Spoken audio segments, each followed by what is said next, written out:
ஒரு ரேடார்லயும் இல்லாத இடம் தான் தாய்லாந்து, கம்போடியா. அங்க தான் யுத்தம் வெடிச்சு போச்சு. அடுத்த யுத்த லிஸ்ட்ல இல்ல. டூரிஸ்ட் லிஸ்ட்ல எல்லாம் இருக்கு. அது தனி கதை. ஏலே அது எம்புட்டு ஃபேமஸான ஊரு. நீ ஒரு ரேடார்லயும் இல்ல அப்படின்னு கீழ சண்டைக்கு வரக்கூடாது.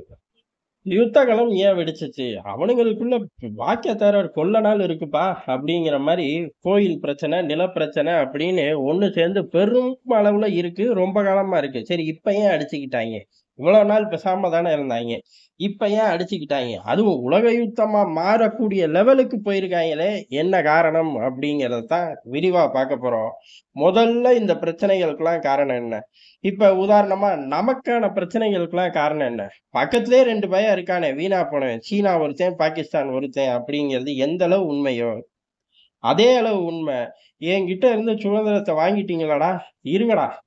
உங்கள எவ்வளவு சிக்கல்ல சிக்க வைக்கிறேன் பாருங்கடா அப்படிங்கிற மாரி பாகிஸ்தான தனியா உருவாக்கி, எல்லைகள் அப்படிங்கிறத கரெக்ட்டா மென்ஷன் பண்ணாம குழப்பத்த உண்டாக்கி போயிட்டாய்ங்க. இது பிரிட்டன் பண்ண வேலை. இத நமக்கு மட்டும் தான் பண்ணியிருக்கானான்னு பார்த்தா, ஊர் உலகத்துல எல்லா இடத்துலயும் எக்ஸிட்ல 2 விஷயம் பிரிட்டன் பண்ணான். ஒண்ணு எல்லைகள்ல பிரச்சனைய பண்ணி வச்சுட்டு போயிட்டான். இல்ல சில பகுதிகள அவன் கண்ட்ரோல்ல வச்சுக்கிட்டான் கொள்ள நாளைக்கு. எந்தெந்த நாட்டுலலாம் முக்கியமான பகுதிய அவன் கண்ட்ரோல்ல வச்சிருந்தானோ, அந்த நாடுகள பெருசா இந்த எல்லை பிரச்சனையில கோர்த்து விட்டு போல.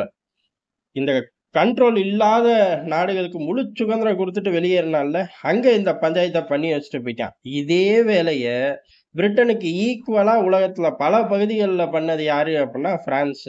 அதனால தான் ஆப்பிரிக்கா பக்கம்லாம் கல்ல கொண்டு எறிவாய்ங்க பிரான்ஸ் பேர சொன்னாலே. அதே மாரி தான் பிரான்ஸ், தாய்லாந்து, கம்போடியாவ ஆண்டுச்சு. கடைசில பிரிச்சு குடுக்கும் போகும்போது, இஷ்டத்துக்கு பிரிச்சு குடுத்துட்டு போயிட்டாய்ங்க. கம்போடியாவ பொறுத்தவரையும் பிரான்ஸ் பிரிச்சு குடுத்ததெல்லாம் நான் ஏத்துக்க மாட்டேன். ஏற்கனவே கம்போடியான்னு ஒண்ணு இருந்துச்சுல்ல, அதுவரை எந்திரா அப்படின்னு சொல்றாய்ங்க. தாய்லாந்த பொறுத்தவரையும் போடா டேய்! அப்படிலாம் பார்த்தோம்னா, நம்ம எல்லாரும் சேர்ந்து இந்தியா கூட தான் குடும்பம் நடத்தணும். அதனால பிரான்ஸ் பிரிச்சது தான் உலக சட்டம். அப்படிங்கிற தியரில அவன் எடுத்துக்கிட்டு இருக்கான். இந்தியா கூட குடும்பம் நடத்தணுமா சொன்னாய்ங்க அப்படின்னு கேட்கக்கூடாது. இந்த மாரி ஒரு பெரும் சண்டை. இந்த கோயில் யாரு கண்ட்ரோல், அந்த நிலங்கள் யாரு கண்ட்ரோல் அப்படின்னு. கம்போடியாவ பொறுத்தவரை வெளிப்படையாவே அவனுங்க சொல்ட்டாய்ங்க. "ஏலே கொள்ள நாளா கம்போடியாங்கிறது எங்கேயோ இருந்துச்சுடா. ஒவ்வொருத்தனா வந்து வந்து ஆட்டைய போட்டு போட்டு இப்ப கொஞ்சூண்டு தான் இருக்கு. அதனால ஒரு அடி மண்ணு பிரச்சனை அப்புட்னாலும், யுத்தத்த சந்திச்சே தீருவோம் நம்ம. வென்றே தீருவோம்" அப்படின்னு போர்க்கொடிய எப்பயோ பறக்க விட்டுட்டாய்ங்க. தாய்லாந்த பொறுத்தவரை கௌரவ பிரச்சனை. அதே சமயம் எங்களுது. நாங்க எப்படி விட்டு தருவோம் கும்பிடுற சாமிய அப்படிங்கிற மாரி அவர்கள் ஒரு பக்கம். இப்படி 2 நாடுகளும் டெவலப் ஆயி யாருகிட்ட அன்றார்கள், யாரோட வரவு செலவுல இருக்கார்கள் அப்புட்ன்னா சீனா தான். சீனாவோட வரவு செலவுல தான் பெரிய அளவு இருக்கார்கள். முழுமையா போயிற முடியுமா? 100% சீனாவோட வரவு செலவுல அவனே இஷ்டப்பட்டு போனாலும் முடியாது. அண்ணன் அமெரிக்கா பூந்து கொஞ்சூண்டு எடுத்துக்குவான். "என்ன நீ இவ்வளோ பெரிய நாடா இருக்க, என்கிட்ட ஒரு டிரான்சாக்ஷன் இல்லாட்டி அசிங்கம் இல்லையா உனக்கு?" "இல்ல அசிங்கம்லாம் நான் பார்க்கலப்பா. உன் ஜங்காத்தமே வேணான்னா வெளிப்படையா சொல்லு. நாடே இல்லன்னு இத கிளச்சு போட்டுர்றேன்ருவான்." இப்படி என்னெல்லாம் மிரட்டுனாங்கிறது நம்ம எல்லாருக்கும் தெரியும். தாய்லாந்து, கம்போடியால அமெரிக்கானா கல்ல விட்டு எறியுறாய்ங்களா? இல்ல டிஷும் டிஷும்னு சுடுறாய்ங்களாங்கிறது போய் பார்த்தா தான் தெரியும். அதெல்லாம் ஒரு பக்கம் இருந்தாலும், நமக்கு பிடிக்குதோ, பிடிக்கலையோ, அண்ணன் அமெரிக்காவோட வரவு செலவு இருந்தா தான் நாட்ட அப்படியே முன்னெடுத்து கொண்டு போ முடியும். அப்ப ஆட்டோமேட்டிக்கா 2 பயலுகளும் கை கோர்த்திருப்பாய்ங்கல்ல, இந்த பக்கமும் கொஞ்சம். இப்படி வண்டி ஓடிக்கிட்டே இருக்கு. இப்படி வண்டி ஓடுற காலகட்டங்கள்ல, இப்ப அமெரிக்காவோட பார்வை அப்படிங்கிறது இதுக்கு நடுவுல 1000 முறை கம்போடியாவுக்கும், தாய்லாந்துக்கும் சண்டை வந்திருக்கு. அது பூரா தனிக்கதை. அவர்களுக்குள்ள உள்ள லோக்கல் பஞ்சாயத்து மாரி, கேங் வார் மாரி ஆரம்பிக்க, முடிக்க, ஆரம்பிக்க, முடிக்க, ஆரம்பிக்க, முடிக்க இப்படி பயணிச்சுக்கிட்டு இருக்கு. அதுக்கடுத்து நடுவுல ஆயுதங்கள் அப்படிங்கிறது பெருமளவு 2 நாடுகளுமே சீனா கிட்ட இருந்து தான் வாங்கி வைக்கிறாய்ங்க. சீனாவோட ஆயுதங்கள் தான். அதான் பொம்மையாச்சே அப்படின்னா, பயப்பிள்ளைகளுக்கு வேற ஆப்ஷன் கிடைக்கலையா? இல்ல எப்படின்னு தெரியல. காரணம் நேரம் வரும்போது தேடி பார்ப்போம். அதுக்கப்புறம் நம்ம இங்க விரிவா பார்ப்போம். அப்போ உனக்கு தெரியாது. இல்ல தெரியாது சாமி. இந்த சைடு அரசியல்லாம் தெரியாது. ஓ!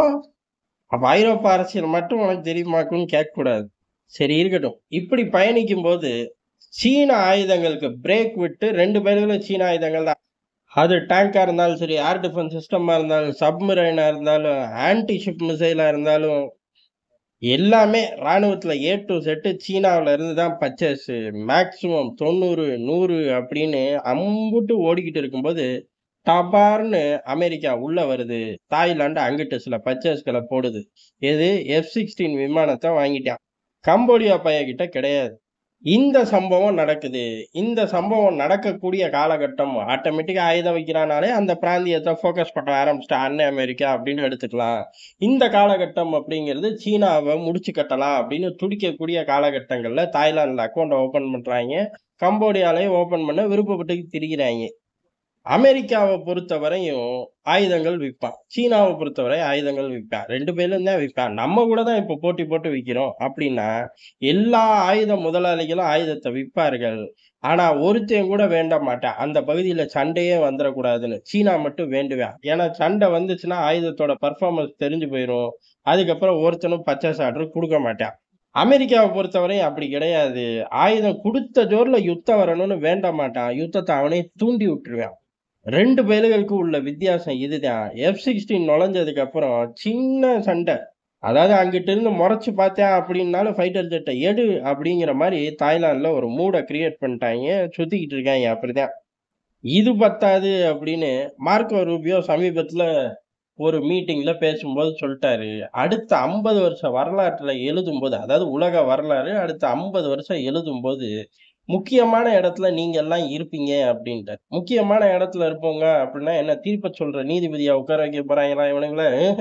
சண்டை போட்டு வந்து தீர்ப்ப கேட்டுட்டு போங்கிற இடத்துல தானே நிறுத்த போறாய்ங்க.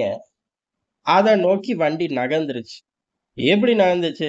அந்த கோயிலுக்கு வந்து போற பகுதியில கண்ணி வெடி வைக்கிறது, வந்து போறவன நோக்கி சுடுறது, இல்ல அவன் அத்துமீறி உள்ள நுழையறாங்கிறது, இந்த மாரி சின்ன சின்ன பிரச்சனைகள் பேசி தீர்த்த பிரச்சனைகள்லாம், இப்ப புல்லட் பறக்க ஆரம்பிச்சிருச்சு. அப்படி ஒரு புல்லட் தான் இப்ப பறக்க போயி, பதிலுக்கு அங்க இருந்து ஆர்ட்டிலரி தூக்கி போட்டு அடிக்க, ஆர்ட்டிலரி தூக்கி போட்டு அடிக்க எங்க கம்போடியால இருந்து ஆர்ட்டிலரிய யூஸ் பண்ண, இந்த பக்கம் இருந்து F-16 எடுத்துட்டாய்ங்க. யுத்தம் பெருசா வெடிச்சு போச்சு. இப்ப யாரு அடக்குறது அப்படிங்கிறது தான். காரணம் அங்க உள்ள பகுதியில உள்ள மக்கள், "ஏலே முழு நேர யுத்தமா? அதெல்லாம் வேணாம்டா" அப்படின்னு 2 பக்கமும் சொல்றாய்ங்க. அதே மாரி இவர்களுக்குள்ள அந்த கோயில் பகுதி சண்டை இருக்கு, நிலப்பரப்பு சண்டை இருக்கு அப்படின்னாலும், அரசியல்வாதிகள் கம்போடியால உள்ள ஹெவி வெயிட்டும் சரி, தாய்லாந்துல உள்ள ஹெவி வெயிட்டும் சரி, நல்ல போக்குவரத்துல தான் இருக்காய்ங்க. அந்த போக்குவரத்து கொஞ்சம் பெருசாகி தான் இப்ப ஒரு அம்மா பதவி போச்சு. நேரம் கிடைக்கும்போது விரிவா பார்ப்போம். அண்ணன் தண்ணி புழங்க மாட்டோம் அப்படிங்கிற மாரி ஜென்ம பகையாளிகள்லாம் கிடையாது. திருவிழால ஒண்ணா ஆடிக்குவோம், வயல்ல கால வைக்கவும், வரப்பு சண்டை வந்துரும் அப்படிங்கிற ரேஞ்சுல தான் இருந்திருக்காய்ங்க. ஆனா, இப்ப 2 பிளேயர்க உள்ளுக்குள்ள போனதுக்கப்புறம், யுத்தம் அப்படிங்கிறத அவனுங்க சின்ன லெவல்ல அடிச்சுக்கிறோம்னால, இல்ல இல்ல யுத்தம் தான் அப்படின்னு வெளியில இருந்து அழுத்தங்கள் ஜாஸ்தியாகுது. உண்மையா? அப்படின்னு என்னைய திருப்பி கேட்கக்கூடாது. நமக்கு தெரிஞ்சு நிக்கிறக்கு அதிக வாய்ப்பு இருக்கு. ஆனா 10% நிக்காம ட்ரிகர் ஆக வாய்ப்பு இருக்கு. அந்த 10% அமெரிக்காவோட ஃபோக்கஸ பொறுத்தும், சீனாவோட ஃபோக்கஸ பொறுத்தும் இருக்கு. ஆனா அடி விழுகிறது என்னமோ சீனாவுக்கு தான். 2 பயலுகளும் இவன் ஆயுதத்த வச்சு தான் சண்டை போட போறாய்ங்க. அப்புறம் ஆயுதம் சரியில்லம்பாய்ங்க. அப்புறம் பர்ச்சேஸ நோக்கி வேற நாட்டுக்கு ஓடுவாய்ங்க. இந்த மாரி பல விஷயங்கள சீனா சந்திக்க வேண்டியது வரும். சந்திக்காம தப்பிச்சு ஓடுனாலும் செக் வைக்க அமெரிக்கா தயாரா இருக்கு. இந்த லெவல்ல இந்த யுத்தம் வெடிச்சனால தான், இது 3ஆம் உலக யுத்தத்த நோக்கி நகர்ந்தே தீரும் அப்படின்னு சொல்றதுக்கான காரணம், நகராது அப்படிங்கிற சொல்றதுக்கான காரணம். ஏலே அந்த 2 காரணத்தையும் நீ சொல்லவே இல்லப்பா அப்படின்னு கீழ சொல்லக்கூடாது. திருப்பி கேட்டு பாருங்களேன். அட பாவி மனுஷா! எல்லாரும் ஷேர் பண்ணுங்கம்பாய்ங்க. நீ 2வது வாட்டி கேட்க வைக்க ஐடியா போடுறியாடா?